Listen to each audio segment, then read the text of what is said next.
Hello everyone, welcome back to our channel. आज हम देखने वाले हैं कुछ मैथमेटिकल फार्मूलाज जो क्या फिजिक्स में हमारे यूज होते हैं। तो ये फार्मूले कुछ तो आपने 9th और 10th में पढ़ लिए होंगे और कुछ यहाँ पर आपको 11th में पढ़ने को मिलेंगे। तो जो फिजिक्स वाले स्टूडेंट हैं यानी पीसीएम लिया है वो तो 11th में मैथ्स के अंदर इन चीजों को पढ़ लेंगे, बट जिन्होंने बायो लिया है उनको इन्हें अलग से पढ़ना पड़ेगा। तो स्टार्ट करते हैं। कुछ तो हैं जो आपने ऑलरेडी पढ़े हुए हैं, जैसे कि ए प्लस बी का होल स्क्वायर। तो इनको हम क्या करेंगे, क्योंकि रिवाइज कर लेते हैं पहले। तो A square plus B square plus 2ab। अगर माइनस आ जाए तो ए माइनस बी का होल स्क्वायर, यानी A square plus B square minus 2ab। एक आता है ए प्लस बी का होल क्यूब, यानी A cube plus B cube plus 3a square B plus 3ab square. इसको लिखने का एक तरीका और होता है। इस फॉर्मूले को हम लिख सकते हैं कि ए क्यूब प्लस बी क्यूब। अब ये जो लास्ट की दोनों टर्म है इनमें से 3ab कॉमन आ रहा है तो वो कॉमन निकालेंगे और a प्लस बी ब्रैकेट में रह जाएगा ये। ठीक है। अब इसी पर बेस्ड अगर यहाँ पर बीच में क्या आ जाए, माइनस आ जाए, यानी a माइनस बी का होल क्यूब, तो ये आ जाएगा a cube minus B cube minus 3a plus 3a square b और माइनस 3ab स्क्वायर। ये आ जाएगा। अब सेम ऊपर जैसे हमने लिखा है इसको दूसरे तरीके से भी लिख सकते हैं, ए क्यूब माइनस बी क्यूब। यहाँ आ जाएगा माइनस आगे माइनस 3ab और ब्रैकेट में a माइनस बी। अब हमने इनको ऐसा लिखा क्यों, क्योंकि यहाँ से हम एक फॉर्मूला और डिराइव कर सकते हैं। किसके लिए? ए क्यूब प्लस बी क्यूब के लिए। और एक फॉर्मूला डिराइव कर सकते हैं ए क्यूब माइनस बी क्यूब के लिए। जैसे ए क्यूब प्लस बी क्यूब के लिए क्या फॉर्मूला डिराइव करेंगे, जैसे ये जो फॉर्मूला था ए प्लस बी का होल क्यूब, इससे क्या ड्राइव करेंगे, हमें चाहिए ए क्यूब प्लस बी क्यूब। तो ये जो एक्स्ट्रा टर्म है 3a बी और मल्टीप्लाई ए प्लस बी, इसको कहाँ ले जाएंगे, हम लेफ्ट साइड में ले जाएंगे। तो ये क्या हो जाएगी, नेगेटिव की हो जाएगी, यानी ए प्लस बी का होल क्यूब और माइनस 3ab और a प्लस बी। अब इन दोनों टर्म में से क्या कॉमन आ रहा है, ए प्लस बी कॉमन आ रहा है, तो ए प्लस बी कॉमन निकालेंगे, अंदर बचेगा ए प्लस बी का होल स्क्वायर और माइनस 3ab। नेक्स्ट, अब अंदर जो फॉर्मूला है ए प्लस बी के होल स्क्वायर का, उसको लिख देंगे। तो A square plus B square plus 2ab और माइनस 3ab। तो सिंपल, यानी हम क्या लिख सकते हैं, ए क्यूब प्लस बी क्यूब को क्या लिख सकते हैं, ब्रैकेट में ए प्लस बी, दूसरा A square plus B square minus A B. यानी कि जब यहाँ प्लस होगा, A cube plus B cube होगा, तो माइनस या ए बी वाली जो टर्म है इसके अंदर क्या आ जाएगा, माइनस आ जाएगा। अब सेम ए क्यूब माइनस बी क्यूब को क्या लिखेंगे, ए क्यूब माइनस बी क्यूब। तो इस फॉर्मूले में भी देखो आप कि इसमें क्या दिख रहा है, ये ए क्यूब माइनस बी क्यूब है का होल क्यूब, तो हमें चाहिए सिर्फ ए क्यूब माइनस बी क्यूब।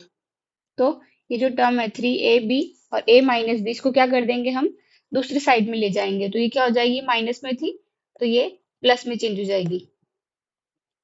तो ये हो जाएगी हमारी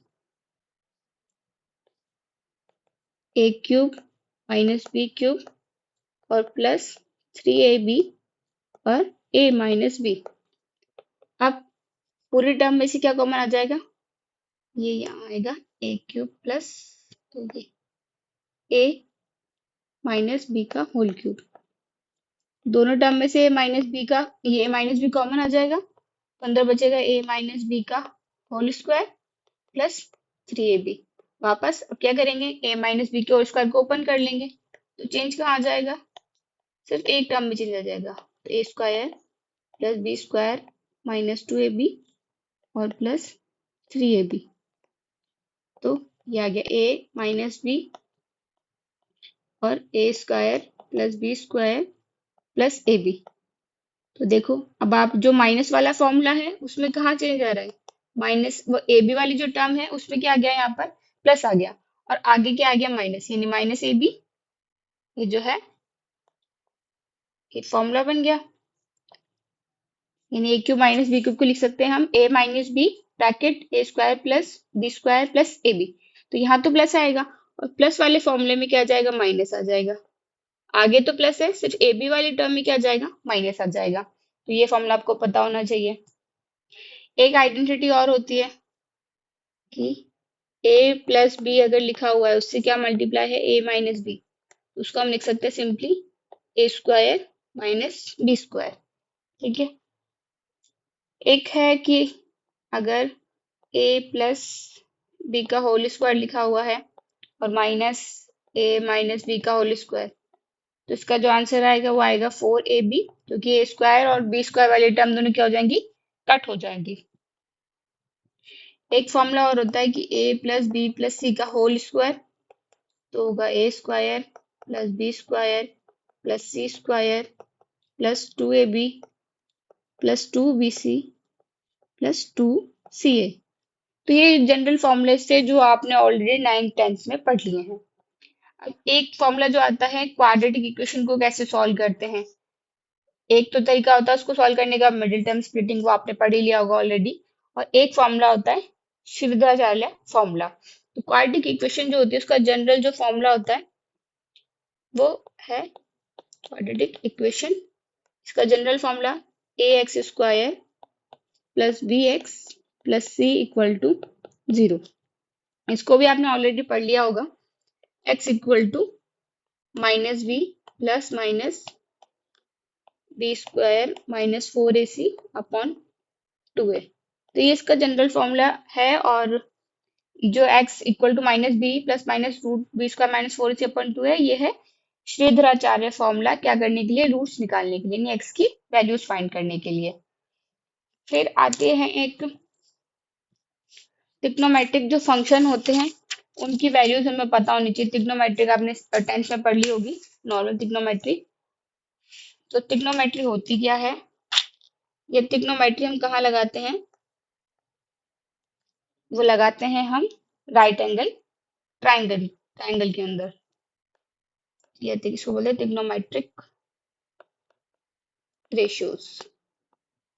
रेशियोज क्यों बोलते हैं, क्योंकि जैसे अगर हम साइन को लिखते हैं साइन थीटा क्या होता है, परपेंडिकुलर अपॉन हाइपोटेनियस। तो ये क्या है, लेंथ का रेशियो है, यह एक लेंथ का रेशियो। जैसे मैंने एक राइट एंगल ट्राइंगल बनाया, तो इसके अंदर ये मैंने इसको लिखा ए बी सी, तो ये होगा बेस। बेस को लिखेंगे हम सिंपली, अगर किसी इसके अंदर लिखेंगे बेस को बी से, और बीसी क्या होगा, परपेंडिकुलर, तो उसको लिखेंगे पी से, और एसी को लिखेंगे एच से, यानी हाइपोटेनियस। ठीक है। तो साइन थीटा को क्या लिखते हैं हम, थीटा एंगल कौन सा होगा, जो बेस पर बन रहा होगा, तो ये थीटा। तो sine theta equals to perpendicular upon hypotenuse cos theta, यानी बेस अपॉन हाइपोटेनियस। और टेन क्या होता है, टेन को हम सिंपल दूसरा फॉर्मूला भी होता है क्या, sine theta upon cos theta, यानी टेन थीटा को हम साइन और कॉस की टर्म में भी लिख सकते हैं, sine theta upon cos theta, और परपेंडिकुलर अपॉन बेस। अब कोसेक, कोसेक क्या होता है, साइन का रेसिप्रोकल, यानी 1/sin थीटा। तो साइन के लिए हमने लिखा परपेंडिकुलर अपॉन हाइपोटेनस, तो ये हो जाएगा हाइपोटेनस अपॉन परपेंडिकुलर। सेक, सेक क्या होता है, सेक होता है कॉस का रेसिप्रोकल, यानी हाइपोटेनस अपॉन बेस। फिर आता है हमारा कॉट, कॉट क्या होता है, टेन का रेसिप्रोकल बोल सकते हैं, या फिर कॉस अपॉन साइन भी बोल सकते हैं, या फिर अगर ट्रिग्नोमेट्रिक रेशियोज की बात करें तो ये हो जाएगा बेस अपॉन परपेंडिकुलर। तो ये हमें पता होना चाहिए, तो ऑलरेडी पढ़ चुके होंगे आप। अब कुछ जो होती है इनके अंदर वैल्यूज भी आपको याद होनी चाहिए, कि इनकी वैल्यूज, कि 0 पर किसकी वैल्यू कितनी होगी, 30 पर कितनी होगी, 60 पर कितनी होगी इसकी वैल्यू, 90 पर, बीच में 45 रह गया, 45, 60 और 90। अगर याद नहीं है तो आपको ये वैल्यूज निकालनी आनी चाहिए, कि इनको निकालते कैसे हैं। Sine theta, cos theta, tan theta. ठीक। तो साइन, साइन 0 की वैल्यू होती है 0, साइन 30 की वैल्यू 1/2, साइन 45 की वैल्यू 1/√2, साइन 30 की वैल्यू √3/2 और साइन 90 की वैल्यू 1। कॉस के लिए क्या करते हैं, साइन की वैल्यू को जो 90 है, साइन 90 और कॉस 0 की वैल्यू सेम होती है, तो ये 1 हो गई, क्योंकि √3/2 क्या कर दिया हमें, इनको रिवर्स ऑर्डर में लिख दिया। 45 पर सेम होती है 1/2 और 0। अब 10 के लिए क्या करते हैं, साइन अपॉन कॉस, यानी 0/1, 0/1 का मतलब 0, 1/2 अपॉन √3/2 का मतलब 1/√3, यहाँ आ जाएगा 1, यहाँ √3, नेक्स्ट अनडिफाइंड यानी कि इनफाइनाइट। ठीक, ये हो गई साइन कॉस टेन की। अब cot sec cosec, cot sec और कोसेक। कॉट में क्या करते हैं, कॉट होता है रेसिप्रोकल किसका, टेन का, तो यानी जो ये है इनफाइनाइट, √3, 1, 1/√3 और ये आ जाएगा 0। ठीक, सेक की क्या वैल्यू होगी, सेक होता है किसका, रेसिप्रोकल कॉस का, तो ये आ गया 1, ये 2/√3, ये √2, ये 2 और ये अनडिफाइंड। कॉसेक होते हैं साइन का रेसिप्रोकल, तो ये आ जाएगा इनफाइनाइट, ये 2, ये √2 और ये 2/√3 और ये आ जाएगा 1। ठीक है, तो ये कुछ वैल्यूज हो गई, ये हमें याद होनी चाहिए। अब हम देखते हैं कि जो पावर्स होती हैं, पावर हमने पढ़ी होंगी आपने कि पावर जो एक्सपोनेंट होते हैं या पावर होते हैं, उनके लिए क्या रूल्स होते हैं, पावर के लिए कि अगर a की पावर m है, इसके ऊपर n पावर लगी हुई है, तो इसको हम कैसे लिख सकते हैं, यानी पावर के ऊपर पावर है, इसका मतलब क्या हो जाती है, पावर मल्टीप्लाई हो जाती है। अगर पावर के ऊपर पावर है तो पावर क्या हो जाएंगे, मल्टीप्लाई, यानी हम m को n से मल्टीप्लाई कर देंगे। अब a की पावर m है और बीच में लगा हुआ मल्टीप्लाई और a की पावर n, यानी कि दो नंबर हैं जिनका क्या है, बेस सेम है, ए है, ए क्या होता है, बेस। तो अगर बेस सेम है और वो बेस किसमें है, मल्टीप्लाई में, तो क्या होती है उस केस में पावर क्या हो जाती है, ऐड हो जाती है, यानी m+n हो जाएंगी। अगर यही जो बेस है ये किस में है, डिवाइड में है, तो अब क्या हो जाएंगी, पावर माइनस हो जाएंगी, यानी जो डिनोमिनेटर में टर्म थी वो क्या हो जाएगी, माइनस में। डिनोमिनेटर में कौन है, ए की पावर n, तो वो किस में आ गई, नेगेटिव में आ गया, यानी ए की पावर m-n हो गया। अब अगर ए की पावर m और इधर बी की पावर m लिखा हुआ है, यानी पावर सेम है और नंबर मल्टीप्लाई में है, ये सिर्फ मल्टीप्लाई और डिवीजन में ही होता है, प्लस और माइनस में ऐसा कुछ नहीं होता, तो वो हमें ध्यान रखना है। तो अगर क्या है, यहाँ पर पावर सेम है, तो क्या करेंगे, हम पावर को कॉमन निकाल सकते हैं और ए और बी दोनों को मल्टीप्लाई कर सकते हैं, क्योंकि बीच में मल्टीप्लाई का साइन है। सेम अगर ए की पावर m डिवाइड बी की पावर m लिखा हुआ है, यानी पावर सेम में सेम और बीच में क्या लगा हुआ, डिवाइड का साइन, तो हम क्या कर सकते हैं, हम पावर को कॉमन निकाल लेंगे और a और डिवाइड b को एक साथ लिख देंगे। तो ये कुछ पावर की प्रॉपर्टीज हो गई। अब कुछ आती है लॉग की प्रॉपर्टी, लॉगरिथम, ये आपने नहीं पढ़ी होंगी, आप अब पढ़ोगे लॉगरिथम प्रॉपर्टी। इसमें क्या करते हैं,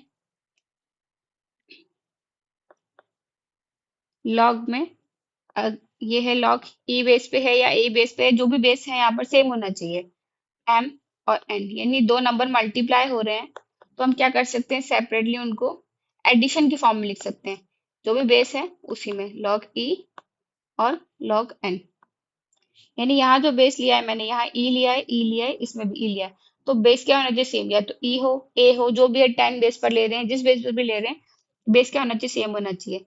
तो अगर अंदर जो नंबर है वो मल्टीप्लाई में है, तो हम क्या करते हैं, उनको एडिशन की फॉर्म में लिख सकते हैं, जैसे कि मैंने लिखा एग्जाम्पल के लिए 2 × 3, अंदर मल्टीप्लाई में नंबर है 2 × 3, उसको हम लिख सकते हैं log e बेस पर 2 प्लस log e बेस पर 3, इस तरीके से लिख सकते हैं सेपरेट करके। अब अगर नंबर किस में हो, डिवाइड में हो, अगर नंबर डिवाइड में हो यानी m डिवाइड n, तो उसको हम लिख देंगे माइनस की फॉर्म में, log e m minus log e n, जैसे कि log e 2/3 ये लिखा हुआ है, तो हम इसको लिख देंगे log e 2 minus log e 3। ठीक है, तो मल्टीप्लाई में है तब तो हम उनको प्लस की फॉर्म में चेंज कर देंगे, और डिवाइड में है तो उसको हम माइनस की फॉर्म में चेंज कर देंगे। अब अगर पावर क्या है, पावर की फॉर्म में, यानी log e m power n, यानी जो नंबर है अंदर वो क्या है, पावर की फॉर्म में है। तो ये जो पावर है, पावर कौन है, n, तो n क्या आ जाएगी, आगे आ जाएगी, इसको हम लिख सकते हैं n log e और m। जैसे कि एग्जाम्पल के लिए log e 2/3, अब पावर में कौन है, 3 है, तो 3 आगे आ जाएगा, और इसको लिख देंगे हम log e पावर e और 2। इसको हम इसे चेंज कर सकते हैं। नेक्स्ट जो है कि अगर क्या है, मतलब हमें क्या करना है, ये जो बेस है, अभी हमने क्या ले रहे थे, ई ले रहे थे, अगर मुझे यहाँ पर ए बेस में है और ए को चेंज करना है किसी अनदर बेस में, ए से बी में या सी में चेंज करना है, तो हम क्या करेंगे, सिंपल लॉग, अभी ए को किस में चेंज करना था, बी में, तो बी और एम, एम तो रहेगा, और मल्टीप्लाई किससे करना पड़ेगा मुझे, लॉग ए, और यहाँ पर वैल्यू क्या आ जाएगी, बी। जैसे कि